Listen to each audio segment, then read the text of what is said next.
ibanga rimwe rikomeye ni ukumenya Imana, kuko iyo ugendana n'Imana igutoza gukora ikintu cyose ku rutonde, igutoza kumenya kugira ama priorite, kuko hariho n'abantu baja mu kazi bakagaheramo. None ko kazi uri kuragakora ukagaheramo, uri kugakorera nde? Uri kugakorera nde?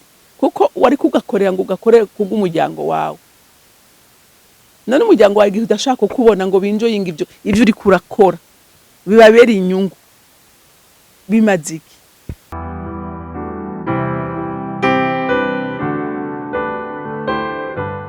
Bakunzi bahore CANAAN TV, ndanezerewe kandi gusubira guhura namwe ngo tuganire ijambo ry'Imana. Ariko imbere yuko dutangura kuganira, reka tubanze dusenge. Mana, nje imbere yawe muri iki gitondo ciza, nje nguhinahaza, ngutazira, nkuririmbira ishimwe, ko nta kindi ukwiriye Mana, ubereye gushimwa. Uri Imana yera, uri Imana igororotse, uri Imana twikunda, uri Imana twitwararika muri gato na kanini, uri Imana utizigamika tuzigamira abacu, uri Imana, uri umuvyeyi wa twese. Rero ngushimiye kuduhaye akanya keza nkaka kukuganira ijambo ry'Imana.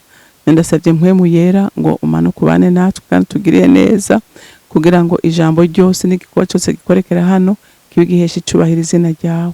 Urakoze kuvyumvise kandi kwemeye kubikora, icubahiro n'ishimwe bibi vyawe, nkaba ndabisenze ndavyizeye kuvyumvise mu izina rya Kristo Yesu. Amen, amen. Ijambo rero Imana yampaye kuganira namwe uyu munsi, ijambo rivuga ko umuntu vy'ukuri afise umugisha, azora guvyiza, n'umuntu azi Imana. Haleluya, n'umuntu azi Imana. Tuganire umugabo yabigerageje, agerageza kurondera umunezero ushoboka mw'isi, mu bantu benejereje babaho. Umugabo yitwa Salomo ntacyo atakoze, ariko impera n'imperuka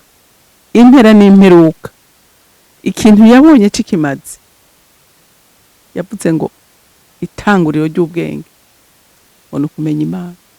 Haleluya. Uyu mugabo Salomo yabaye umutunzi rurangiranwa, n'ijambo ry'Imana rivuga ko nta mutunzi n'umwe yabayeho kandi azokwigera abaho atunze nka Salomo. Ijambo riravuga ngo nta munyabwenge yabayeho canke azobaho anganya ubwenge Salomo, nta numwe ariho.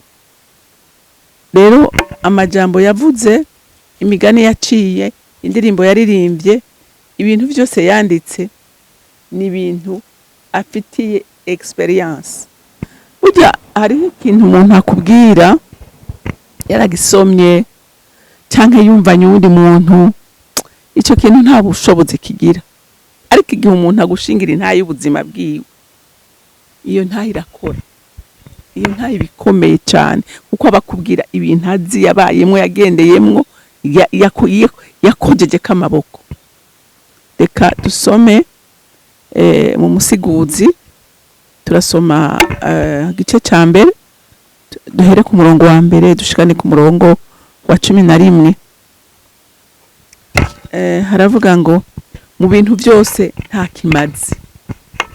Amajambo y'umusiguzi niwe mwene Dawidi, umwami wa Yerusalemu.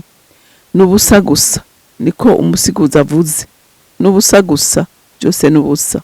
Mbega umuntu yunguka iki mu buruhe bwiwe bwose, aruhira munsi y'izuba? Urunganwe rumwe ruragenda rukabisa urundi, isi ikabaho ibihe byose. Izuba naryo rikarasa hanyuma rikarenga, rikihutira gusubira ahantu haryo rizorasira. Umuyaga uja mu bumanuko, ugahindukira uja mu buraruko, uhindagura akanya kose mu rugendo rwawo, ujana inzira zawo. Inzuzi zose zitembera mu kiyaga, yamara ikiyaga nticuzura. Ahantu inzuzi zitemba zija, niho zama zishishikara kuja. Ibintu byose byuzuye uburuhe, nubwo umuntu atovuga, ijisho ntirihaga kuraba, n'ugutwi ntiguhaga kumva. Icamyeho nico kizobaho, kandi icyakozwe nico kizokogwa, kandi nta kintu gishasha kiriho munsi y'izuba. Mbega hari ikintu abantu bavuga bati eheraba iki ni gishasha? Erega kiba cyarabayeho kera mu bihe ututari bwabeho. Ivyo ibihe byahise ntibikibukwa, kandi iby'ibihe bizoza ntibizoba bicibukwa n'abazokurikira. Amen. Salomo ariko aravuga neza ubuzima tubayemwo, ubuzima isi irimwo, ubuzima budakikuje. Aravuga neza ati nta kintu na kimwe gishasha kiriho munsi y'izuba, nta na kimwe kibaho munsi y'izuba. Ati ikintu cyose cyamyeho, nta ikiriho uyu munsi kirabaho, ejo kikibagiranwa, mu myaka iza kigasubira kikagaruka, kigasubira kikibagiranwa. Abantu uyu munsi ashaka waba ukomeye uyu munsi, ejo ugasanga ntugikomeye. Ushobora kuba uri umuntu wumva ko wishigikiye, wumva ko ukomeye, wumva ko uri gitangaza, ariko ni ibintu by'akanya isase. Aleluya. Ni ibintu by'akanya isase. Rero aravuga ngo nubusa gusa, ngo niko umusiguza avuze, nubusa gusa, byose nubusa. Mbega umuntu yunguka iki mu buruhe bwiwe bwose aruhira munsi y'izuba? Ariko aravuga ati umuntu umuruhagira. Kuko Salomo, reka manze ndamuvuge gatoya. Salomo n'umwana wa Dawidi, yatwaye igihugu ca Isirayeli ari umwana muto, ariko kubera yari umuntu akunda Imana, aragenda abwira Imana ati Imana, jewe iri hanga ngiye gutwara ni hanga ritagondi zose, ni hanga rigoye, jewe ndagusabye umpa ubwenge kugira ngo nshobore kugira iki, nshobore kurongora aba bantu. Imana yari izi yuko amusaba ibindi bintu, asaba ikintu gikomeye, asaba ubwenge. Imana iravuga ati ndaguhaye ubwenge ata muntu numwe azobwira. Haleluya. Imana iramuha ubwenge, Imana imuha ubutunzi bwinshi, ati nibyo utansabye ndabiguhaye. Aza gutahura yuko umuntu muri ubwo buruhe bwose agira, muri ubwo bwenge bwinshi yagize, kuko niwe yise ibiti byinshi, abyita amazina, aririmba indirimbo nyinshi, ati imigani myinshi, arongora abagore benshi. Mu bantu barongoye abagore benshi ngo binezereze, Dawidi Salomo yabaye uwa mbere. Ariko acasanga ngo ibyo byose asanga n'umuruho gusa. No muri ubwo bwenge bwinshi ukora byinshi, ugasanga nta n'umwanya wo kuruhuka ufise, ugasanga ntushobora kuorganiza umwanya wawe ngo umenye uyu mwanya n'umwanya wo gukora, uyu mwanya wo kuruhuka, n'umwanya wo gukora ibintu. Ugasanga ibintu ugiye utwaye ubwenge, utwaye umutima, utwaye umubiri, utwaye byose muri ibyo bintu. Asanga ibyo umuntu byose akora ni umuruho. Haleluya. Asanga n'umuruho. Aravuga ati umuyaga ubwawe uraruha. Ati n'inzuzi ziguma ziriko ntizuzura. Ati ikintu cyose cyaremwe kirarusha. Ati umuntu atoshaka kuvuga, amaso abayiko araraba, ugasanga uraba nabi, nawe udashaka kumva ibintu urabyumva. Nta kintu na kimwe umwana w'umuntu atari uko yamaze kunyugwa n'Imana, akajyugwa Imana ikamwuzura muri we. Nta kintu na kimwe umwana w'umuntu gishobora kumunyura. Haleluya. Salomo arabitahura neza. Ati ibintu byose byuzuye umuruho, urakora ukaruha. Ati muri bwa butame bwawe ugasanga n'ibyo wakoreye nturi kurabirya, nturi urabibahumwo neza. Kubera iki? Kubera umuruho abantu bafise, kudatahura abantu bafise. Ariko Salomo aratahura neza ko ibanga rimwe rikomeye ni ukumenya Imana. Kuko iyo ugendana n'Imana igutoza gukora ikintu cyose ku rutonde, igutoza kumenya kugira priorite. Kuko hariho n'abantu baja mu kazi bakagaheramo, none ko kazi uri kuragakora ukagaheramo, uri kugakorera nde? uri kugakorera nde? Kuko wari kugakorera ngo ugakorere kubw'umuryango wawe. None umuryango wawe igihe udashaka kubona ngo binjoyinga ivyo uri kurakora bibabera inyungu bimaziki.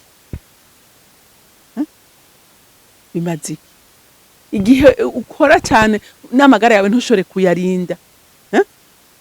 Amagara yawe none akuvuye ko bigenda gute? Rero umuntu arongorwa n'Imana amenya kuorganiza umwanya wiwe neza, ikintu cyose kigakorwa mu mwanya wa mwanya wacu, mu rutonde rwacu. Haleluya. Salomo arabibona neza ati nta kintu na kimwe cyorohewe. Haleluya.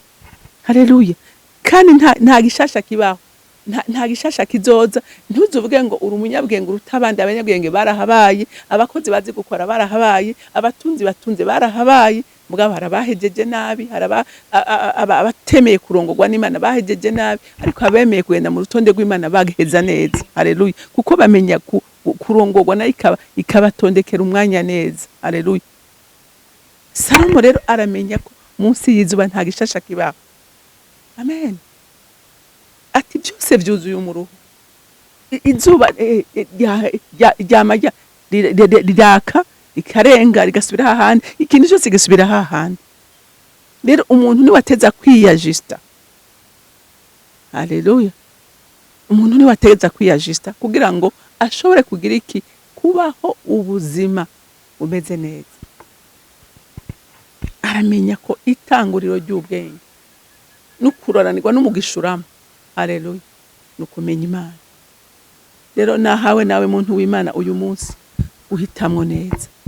Uhisemwo kwiyahurira mu byo uri kurakora bitashaka kuzokugirira n'ikimazi, cyangwa uhisemwo guhindukirira Imana kugira ngo ikurongore udushobore kugira iherezo ryiza. Imana yo mu ijuru ibampera umugisha. Imana datarwira byose uri mu ijuru, ndagushimiye kandi ndakuninahaje ibyo uri kurakora kandi uri kuganiriza ubwoko bwawe. Nyemerera ubusige iri jambo kugira ngo Mpemu Yera ryagure mu mitima y'abantu, bishobore kubagirira ikimazi no kubahindura no kubahingura. Zobukoze muvyeyi mwiza, ndagushimiye kandi ndakuninahaje. Icyubahiro n'ishimwe bibi vyawe, nkaba ndabisenze ndabyizeye ko byumvise ku izina rya Kristo Yesu. Amen, amen. Mwarahezagiwe, mugira umunsi mwiza.